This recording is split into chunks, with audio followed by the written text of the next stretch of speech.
Okay, so let's start opening up this box. Now the most important thing, and you know it's legit when this comes with it, and these are obviously like the biggest part of any, any part you ever really order, and that's stickers. So, so we can chalk that up to a win because you get a couple different sizes of these nice vinyl stickers. Slap them on your toolbox, put them on the back windshield, let the haters know what you're running. No, I'm just kidding. Anyways, so I'm just gonna pull crap out randomly out of this little duffel bag that HALTECH supplies. This is the Nexus Rebel LS sensor pack. So the ECU for the $1,500, or it's $1,475, and then you figure tax and shipping and whatever else, right? Does come with its own O2 sensor, and this is a Bosch unit. I think it's a LSU 4.9 or whatever, but got nice heat sleeve protection on it, real Bosch sensor, so that's cool. And then for those of you that are maybe not really familiar with like where you're supposed to run these or how you're supposed to run these, HALTECH does say in their little installation video that you can kind of run those wherever you want, like something's better than nothing. However, on like a, in this situation, a V8, you're gonna want it after the Y pipe comes together, kind of right after it there, because that'll give you like everything from all of the cylinders, kind of a combined air flow ratio. And it does come with a weld-on bung for the O2 sensor and an intake air temperature sensor, and a bung for that as well. So real, if you're savvy with a welder, I can weld steel and stuff like that. I don't have an aluminum welder, so I'll probably have to, either what I'll do is just tap, because I have ITBs, on the trumpets, I'll just drill a hole in one of them, maybe on the rearmost trumpet, and thread it in, like just get a tap and die, thread in the, not tap and die, a tap, and then thread in the intake air temperature sensor back there, so I'll get a reading.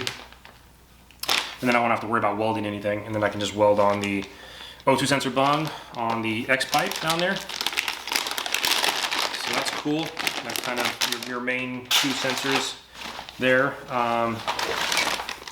What I have here, EV6 injector sub harness. So this is what I was talking about. HALTECH has a nice little sub harness connector here. You can disconnect, like most, I think the LSs come from the factory. You have your individual like ignition coil harnesses. Well, this has its own individual injector harness. So like in the future, if you wanted to like, I have stock injectors now, right? So like in the future, say I wanted to throw like, 2,000 cc's in there because I'm boosted or whatever, right? I can just, and it's not EV6 anymore. I can just swap this one harness out, sub harness, and to the new injector style, and it'd be done in 5 minutes. So that's pretty sick. And then, yeah, here we go. That's what I was talking about. So alternator harnesses. So you got a 2-pin Bosch alternator harness. You got a 2-pin Yazaki alternator harness. I believe there's another one in there. Yeah, 4-pin AC Delco alternator harness. So I can kind of run whatever alternator I want. And this has the Gen 4 map sensor harness. So again, I'm saying this one obviously Gen 4 LS3. I'm running this sensor here, but for example, like if I wanted to switch up to like a an aftermarket 1/8" NPT pressure sensor from WHP sensors or whatever, right? I can just switch out this one sub harness. I don't got to cut wires and resplice anything. So real cool. Corvette pedal adapter. So this was for the drive-by-wire stuff here. I did go with the Gen 4 kit because it is a Gen 4 motor and it'll plug into all my sensors, but I will have to get their other sub harness for the ITBs because I'll be running like a cable throttle TPS. And but I do have the stock intake manifold, which I might just throw that back on for now because then I can get the car running, and I still have to order fuel lines and other crap for that. So anyways, pedal adapter there so I can run the drive-by-wire cable. Oil pressure sensor, again, same situation. You know, stock oil pressure sensor here, but you want to upgrade to something down the road, something with a higher, you know, level of monitoring the pressure or whatever. T56 transmission harness. Again, T56, TR6060, whatever, you know, just a sub harness.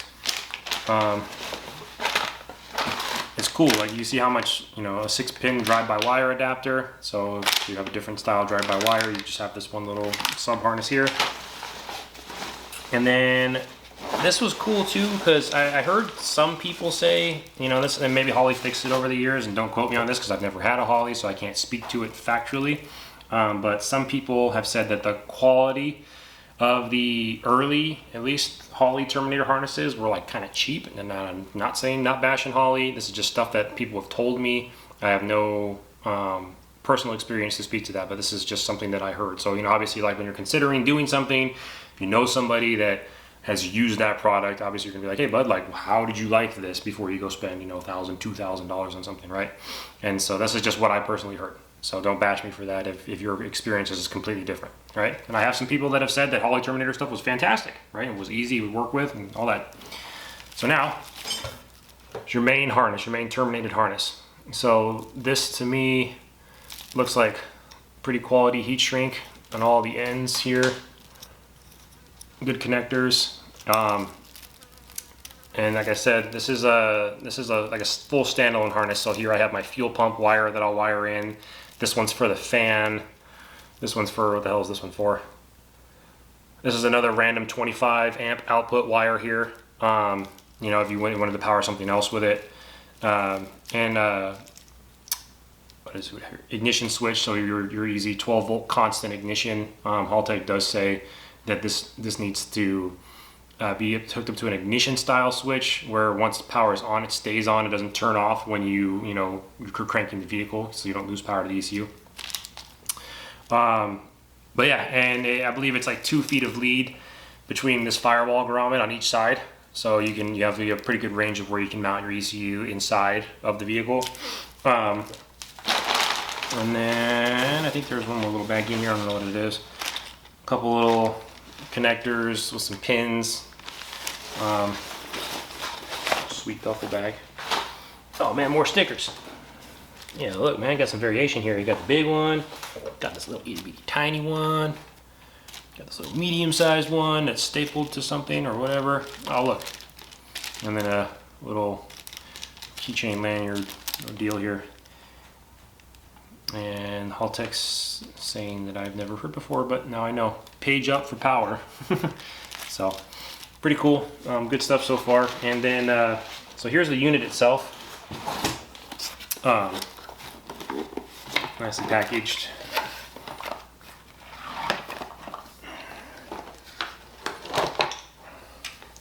So here's the HALTECH Rebel box itself. Not super big. I got a good size hand and oh shit, maybe throw it on the floor. Good size hand, and it's about the size of my hand. So not like a big, bulky, obstructive unit. Like I was saying, battery terminals on here, because all those outputs I showed you, the fan, the fuel pump, the other 25 amp, excuse me, auxiliary wire there, all ran by this. And so what Haltech does is pretty cool. It has CAN hubs, right? So you have one CAN output, which I believe is this one here, and you can buy their hubs, their CAN hubs, and it has like 4 CAN ports on it. So from that CAN port, you can then run straight to your digital dash, straight to your switch panel, straight to a wideband controller, straight to I think a boost controller. So you have CAN channels, and that all will be plug and play controlled by this, which is pretty freaking sweet. So I personally have the digital dash and their IC7. I'll show you that in a second here. And then this has, presumably, I'm pretty sure, is a built-in map sensor right here. So I'm gonna opt to eliminate the factory map sensor and just run the one that's on the ECU here. Nice little 1/4-inch vacuum hose right here. Call it good. And then just leave that terminated section of the harness for that map sensor off.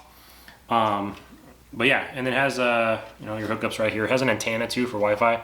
I think that's, don't quote me on this, I think that's if you're intending to like connect to the ECU like without a hard line, I think. Don't quote me on that, but that's what I think it's for. And then the ECU itself comes with this little, called the Rebel LS component kit. You got your cable to hook up to the laptop here. It's like some mounting hardware for the ECU, and then little terminal covers for the battery terminals on the ECU themselves. They're the rubber ones.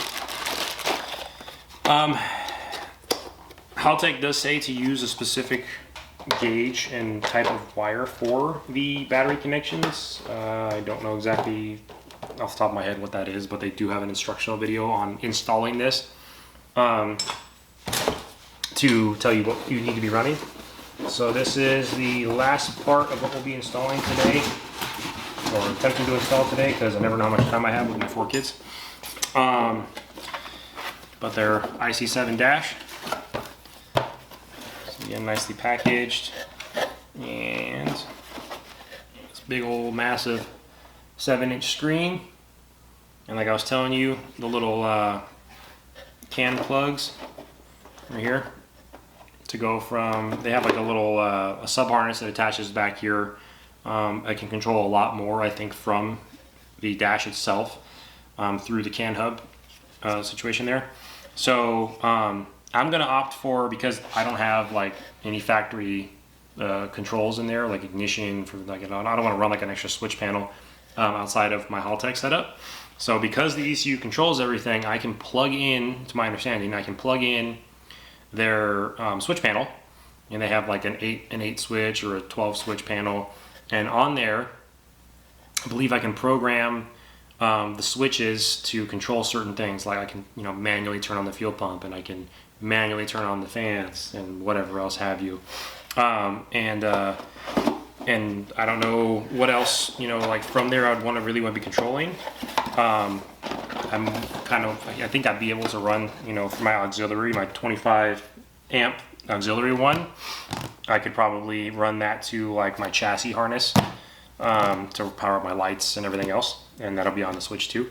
So I can just turn on all the lights, power to the lights and the running lights and the brake lights, and then everything else will be controlled by that switch panel too. So I haven't seen a whole lot of people running HALTECH stuff.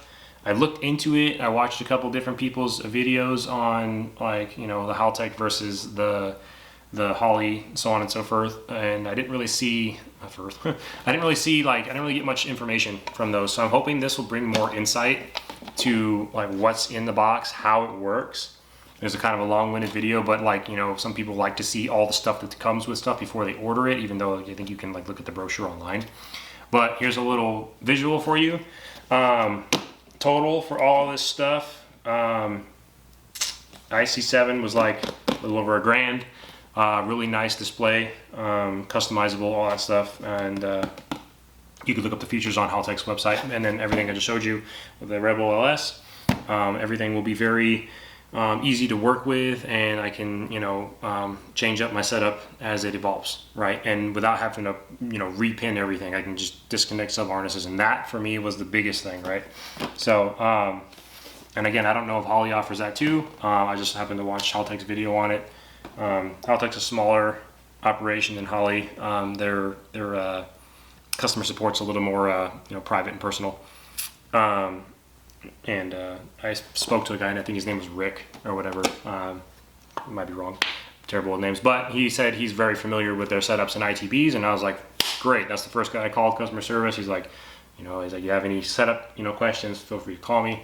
So that was kind of cool. You know, I got a guy's name, very personal, and like he's like willing to help me with, you know, kind of like not generic situations here. Like I'm not gonna name any companies, but some people in the past I've called asking, you know, tech support for help on certain things, and kind of got like a little bit of attitude because they were like, well, this is usually out of the realm of like what we would be willing to help somebody on the phone. Granted, the phone call took maybe 5 minutes, and I was on my way with everything working properly.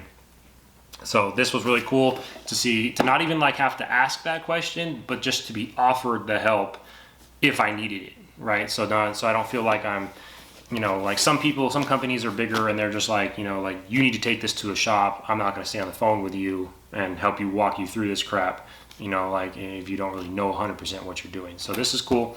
Very, like, I guess you would say like user-friendly customer service, right? So like, you know, you're new, you don't really have a big idea of what you're doing, and you need a little bit of help. They seem really eager to help, which I think is cool. So anyways, thanks for watching, guys. On the next video, I'm gonna go over installing this. Didn't want to spend too much time doing that today because this is kind of long already and most people don't watch these videos past 5 minutes. But if you're here and you watched all the way through it, thanks for sticking around. Please stay tuned. I got some cool stuff coming up.